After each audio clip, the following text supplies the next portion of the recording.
mexicana de petróleo en el mercado internacional en $74.80.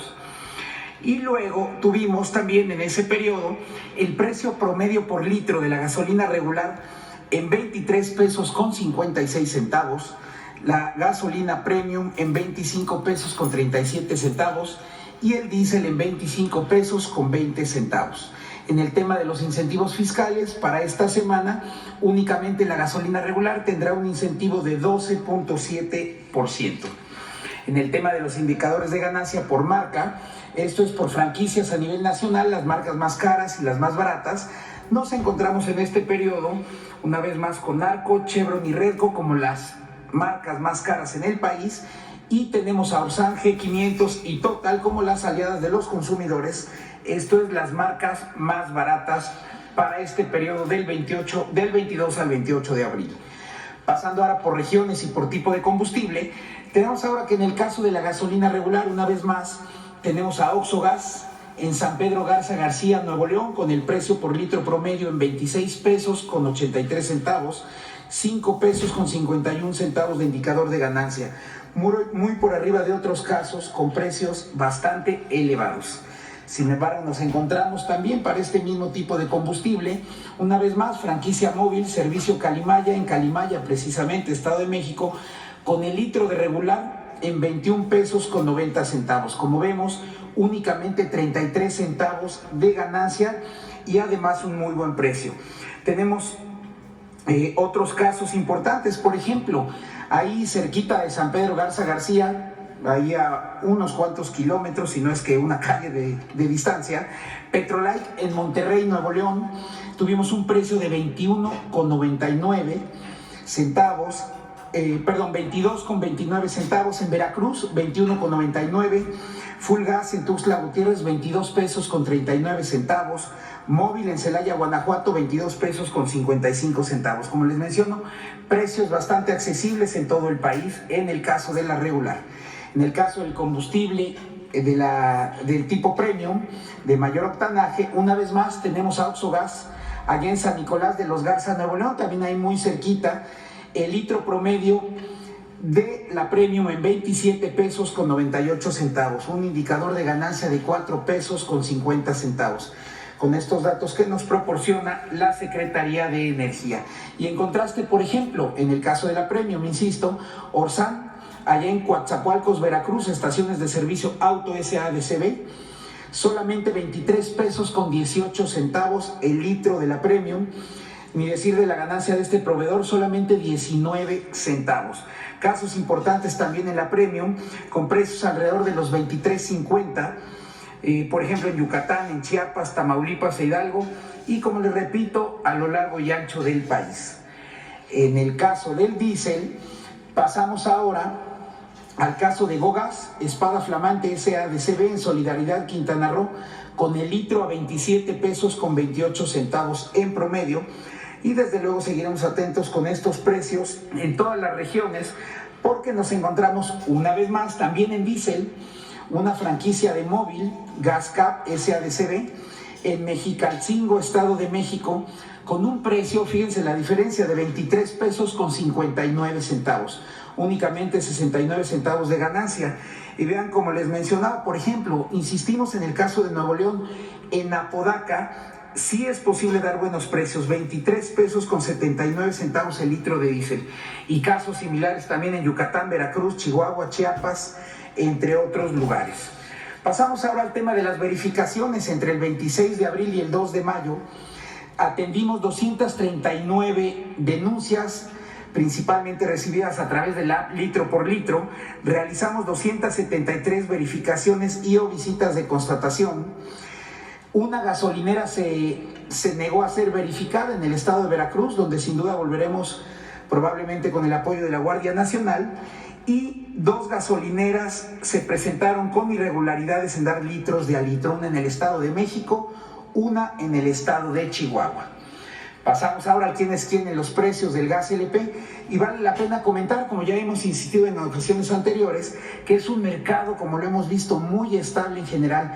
Los proveedores se han portado a la altura, se han mantenido con los compromisos y además respetando los precios máximos en sus regiones. Han sido verdaderos aliados del consumidor. Y en este caso, el 1 de mayo, fíjense, tenemos el precio de referencia internacional en el caso del gas por kilogramo, estuvo a 20 pesos con 77 centavos. Sin embargo, y en contraste, en el mercado nacional el precio promedio fue de solamente 19 pesos con 4 centavos.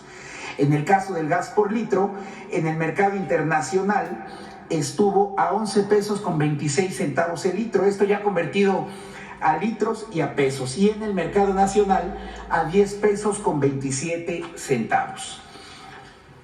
En cuanto al tema de las verificaciones, en el caso del gas LP, nos encontramos con que realizamos 818 verificaciones y visitas, entre las cuales todas ellas cumplieron con los precios máximos correspondientes a su respectiva región. En el gas estacionario, el que se vende por litro, nos encontramos con Gasificadora del Golfo, allá en la capital del estado de San Luis Potosí, con el litro a 10 pesos con 45 centavos, en este caso 57 centavos por debajo de su precio máximo, y encontramos varios casos, como lo hemos comentado cada semana, en distintos puntos del país. En el caso del gas que se vende en cilindros por kilogramo, encontramos casos y varios por debajo del respectivo precio máximo, como ya les comenté, por ejemplo en Guerrero, en Estado de México, en Nayarit, en Guanajuato, entre otros. Pero resalta el caso, una vez más, que nos ha aparecido varias veces, gas de Ameca, esta vez en Cocula, Jalisco, con el kilogramo en promedio a 18 pesos con 94 centavos, 42 centavos por debajo del precio máximo en esa región. Como les comentaba, de las verificaciones realizadas, estas 818, en todos los casos cumplieron los precios máximos, pero en esta ocasión, algo muy raro, pero en una de ellas nos encontramos con que en una visita realizada, un establecimiento se negó a que se realizara el procedimiento de verificación, y sin embargo, en esta ocasión ni básculas, ni vehículos, ni instrumentos, ni cilindros inmovilizados. Todos ellos salieron muy bien. Esto entre el 27 de abril y el 3 de mayo. Ahora pasamos al quién es quién en los precios de la canasta básica, y seguimos, como lo hemos reiterado semana tras semana, con una tendencia ya estable en todo el país y que está involucrando a centrales de abasto y autoservicios. Los datos ahí están. Ante este comportamiento, el precio de la canasta promedio para esta semana lo encontramos en 811 pesos con 30 centavos. Pasamos ahora por zonas, y como sabemos, por la zona centro nos encontramos aquí en la capital del país, en Walmart Miramontes, que encontramos en la alcaldía Coyoacán, que encontramos esta canasta en 1,003 pesos con 60 centavos. Empezamos a ver nuevamente a Chedraui Selecto en Naucalpan a 971 pesos con 90 centavos, Soriana Hiper en Querétaro en 878 pesos con 10 centavos. Para luego ver uno de los mejores precios de la semana, Chedraui en su sucursal UPAEP, allá en la capital del estado de Puebla, a 738 pesos con 90 centavos. Soriana Hiper, aquí cerquita, en Cuautitlán Izcalli, 754 pesos con 80 centavos. Bodega Aurrerá, que sigue también dando buenos precios, en León, Guanajuato, 780 pesos con 50 centavos. En la zona centro-norte, nos encontramos con Casa Ley, sucursal Juventud, en la capital del estado de Durango, a 1,000 pesos con 54 centavos por canasta. Precios también, por ejemplo, insisto, Chedraui en La Paz, Baja Sur, 958 pesos con 90 centavos. Walmart en San Luis Potosí, 922 pesos con 10 centavos. Pero el mejor precio en esta zona fue de Walmart, sucursal Cola de Ballena, en La Paz, Baja California Sur, con la canasta en 819 pesos con 10 centavos. Soriana en Zacatecas, 819 con 80 centavos. Walmart en Aguascalientes, 819 pesos con 90 centavos. Ya en el norte, en esta zona, seguimos en la semana del 22 al 26 de abril, nos encontramos con Smart, sucursal Fuentes Mares, en la capital del estado de Chihuahua, con esta canasta en 988 pesos con 19 centavos. Casa Ley, que sigue con buenos precios también, en Saltillo, Coahuila, 930 pesos con 90 centavos. El mejor precio en esta zona fue Walmart Fuentes Mares, también ahí cerquita de Smart, pero es Walmart con la canasta en 761 pesos. A Precio, que es una cadena que ha aparecido poco a poco en Tijuana, 768 pesos. y Bodega Aurrerá, Soriana Hiper, en Saltillo, Tampico y San Nicolás de los Garza respectivamente, con muy buenos precios: 825 pesos, 827 pesos con 20 centavos, 840 pesos con 60 centavos. Finalmente, señor presidente, en la zona sur nos encontramos en Mérida, Yucatán. Sigue apareciendo la central de abastos de Mérida, Yucatán. Esta vez tuvieron un pequeño incremento, pero siguen por debajo de los 1,000 pesos. 987 pesos con 50 centavos por canasta. Y encontramos precios promedio de alrededor de 750 pesos en esta zona. Son casos de Chedraui, Bodega Aurrerá, Mega Soriana, pero el mejor precio de la semana en cualquier zona lo encontramos en Chedraui, en su formato selecto, en la sucursal Oaxaca Reforma, en la capital del estado, en 735 pesos con 90 centavos. Por hoy es todo. Muchísimas gracias.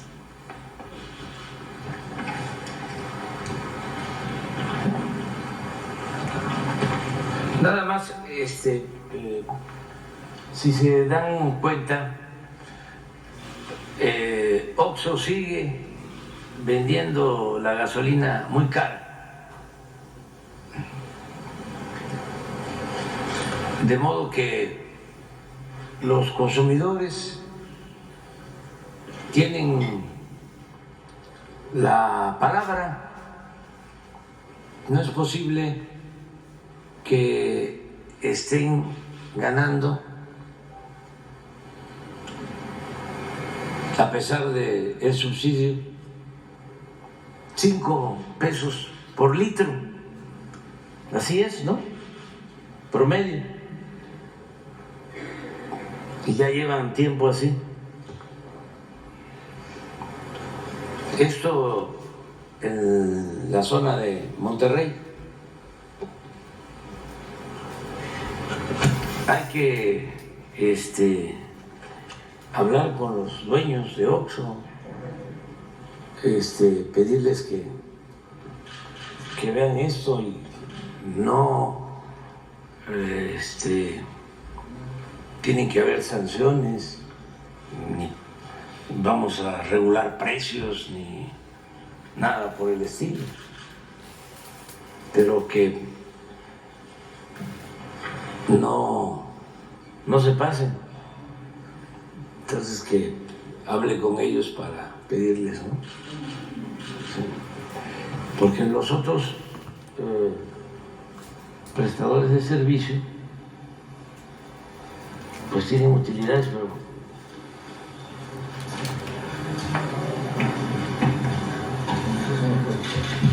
y son los altos, ¿sí? Chevron, 2.63 por litro, pero 5.51, no, pues el que llena un tanque de 40 litros, pues, sí, pues ¿se llevan qué? 5 por 4, 20, más de 200 pesos por tanque, cada vez que llega alguien a cargar. Entonces ojalá y nos ayuden. Nos están ayudando mucho los comerciantes. Por ejemplo, en el caso de los alimentos básicos, de la canasta,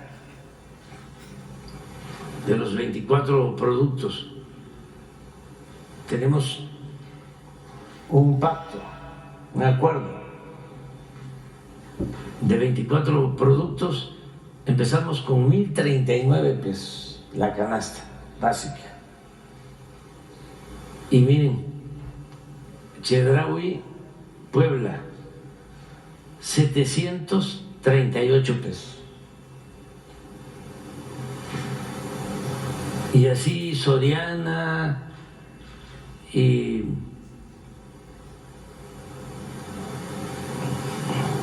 Walmart, todos abajo, y han ayudado mucho para que no tengamos inflación. Y en el caso de Pemex se da un subsidio, pero queremos que ese apoyo le llegue al consumidor, que no se quede en el intermediario. como si se tratara de coyotes.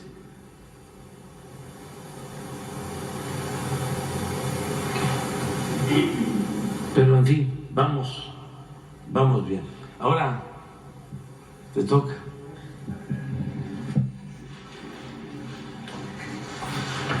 Con su permiso, presidente. Pues el viernes pasado nos pidió el señor presidente que hiciéramos un informe de Pemex y cómo iba la empresa y que también señaláramos cómo se estaba combatiendo la corrupción en Petróleos Mexicanos, y dimos a conocer una serie de acciones, una serie de empresas que habían incurrido en corrupción y cómo las habíamos combatido y recuperado los recursos. Uno de esos casos fue el de la señora, en este caso no era una empresa, pero era un acto de corrupción, de la señora María Amparo Casar, porque ella ha venido cobrando desde hace más de 20 años, una pensión derivada del fallecimiento de su esposo, que era empleado de Pemex, pero que murió por haberse privado de la vida. Es importante, para tener muy claro las cosas, que la muerte de un trabajador en Petróleos Mexicanos conlleva toda una serie de prestaciones, en el entendido de que fue en funciones y que fue un accidente. Es decir, procede el pago del seguro, procede la pensión si hay un accidente. Pero en el caso de que alguien atente contra sí mismo, contra su vida, no procede ni la pensión ni procede el pago del seguro de vida. Bueno, pues hubo una reacción muy fuerte a partir del viernes que dimos a conocer esto. Los grupos de derecha, los adversarios del régimen, se vinieron con todo, y bueno, pues esto nos obliga a dar más elementos, a aclarar más cómo estuvo este asunto del fallecimiento del esposo de la señora Casar. Primero decir que el fallecimiento ocurrió el día 7 de octubre de 2004, y a las pocas horas de que sucedió el lamentable suceso trágico, se presentaron familiares,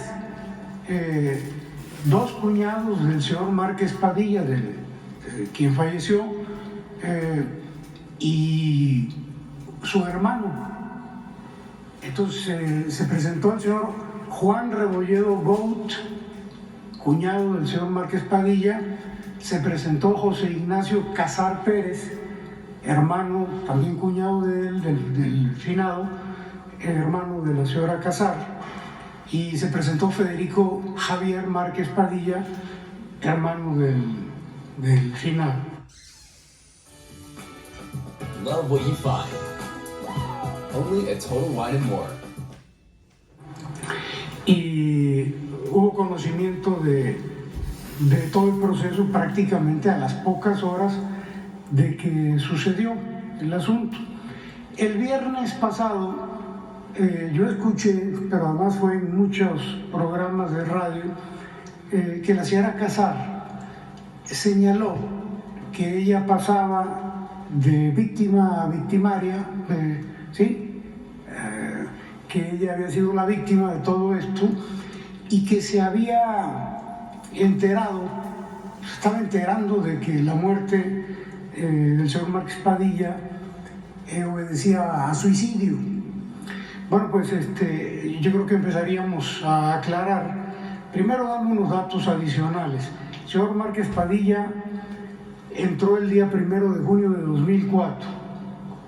El 24 de ese mes recibió un crédito de 447,000 pesos, un crédito sobre nómina, y el día 30 de ese mismo mes, antes de un mes de haber llegado, un crédito por 268,000 pesos para adquirir un vehículo. A partir de ahí, él entra como coordinador de asesores del director de administración de Petróleos Mexicanos. La señora Casar en ese entonces era coordinadora de asesores del secretario de Gobernación. Bueno, pues prácticamente al día siguiente del fallecimiento, el fallecimiento fue el día 7 de octubre, el día 8 de octubre, el agente del Ministerio Público hace un peritaje donde señala suicidio. La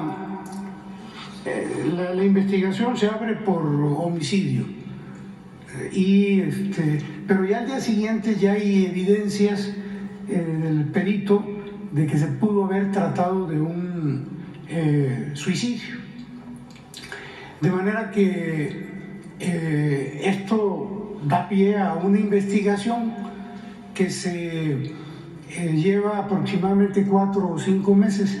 Esto ocurre el 7 de octubre y en febrero ya la Fiscalía da a conocer el dictamen de cierre de ejercicio donde no hay homicidio, sino que lo que ocurrió, nadie privó de la vida al señor, el señor se quitó la vida 5 meses después. Pero es importante decir que la señora Casar, el día 15 de octubre, el día 7 fallece su esposo, el día 15 de octubre ya solicita la pensión y el pago del seguro. Y una cosa curiosa o poco usual, Petróleos Mexicanos, los funcionarios de aquella época, no Petróleos Mexicanos, como dice el presidente, que no tienen la culpa Petróleos Mexicanos, los funcionarios le pagan el primer cheque de pensión ese mismo mes, el día 29 de octubre. Fue algo muy rápido, fallece el 7 de octubre y el 29 ya ella recibe el primer pago de pensión. Y el 19 de noviembre, un mes, 10 días después, recibe el pago del seguro. ¿A cuánto ascienden estas cantidades? Bueno, en el caso de las pensiones, hasta la fecha en que se cortaron, que fue en febrero de este año, 31 millones de pesos por pensión, a razón de 125,000 pesos mensuales, y el seguro a razón de 17,600,000 pesos que recibió la señora Casar, sin que se esperara al cierre de la averiguación. ¿Qué era lo que tendrían que haber hecho en Petróleos Mexicanos los funcionarios anteriores? Esperar a que se cerrara el expediente para que quedara claro las causas de la muerte, sobre todo después de que el perito al día siguiente ya tenía evidencias de un posible suicidio. Bueno, no fue así. En Petróleos Mexicanos le dieron las facilidades, prácticamente le pagaron de inmediato y al final se cierra el expediente con la determinación de que el señor se quitó la vida, fue un suicidio y por lo tanto no procede ni la pensión ni procedía tampoco el pago del seguro.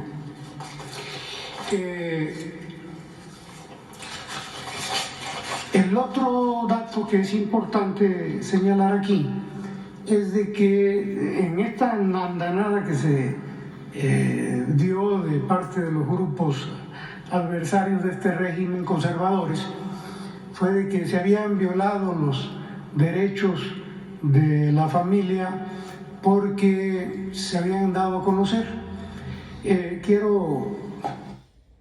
Can't sleep? Bloated? Brain fog? Shop magnesium at moonjuice.com.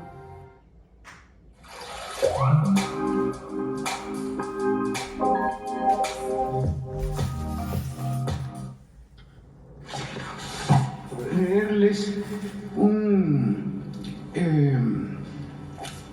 una resolución del Instituto Nacional de Acceso a la Información que tiene que ver con resoluciones del Pleno del INAI sobre la publicación de carpetas de investigación a cargo de la Fiscalía Especializada en materia de combate a la corrupción. No le voy a leer todo el texto porque es largo, pero sí un párrafo que lo dice todo. Dice, no obstante, la mayoría del Pleno del INAI resuelve revocar la clasificación de la información con fundamento en el artículo 112, fracción 2 de la Ley de Acceso a la Información Pública, y entre paréntesis dice, no puede reservarse información relacionada con actos de corrupción, se cierra el paréntesis, porque de acuerdo con información periodística o declaraciones de autoridades distintas a la ministerial, los asuntos se relacionan con actos de corrupción. De manera que la propia ley del INAI señala, el propio resolutivo del INAI del Pleno señala que no puede ser clasificada como reservada. Entonces, espero que esta información adicional que estamos dando deje claro qué fue lo que pasó. ¿Por qué consideramos esto un acto de corrupción? Porque siendo suicidio se le dio trato de accidente. Y ese es el resolutivo que señala el cierre de la averiguación de la Fiscalía. Y bueno, cuando yo señalaba que pocas horas después del accidente se presentaron familiares, cuñados y hermanos del occiso, el señor Rebolledo Gout, José Ignacio Cosío Pérez y Federico Javier Márquez, bueno,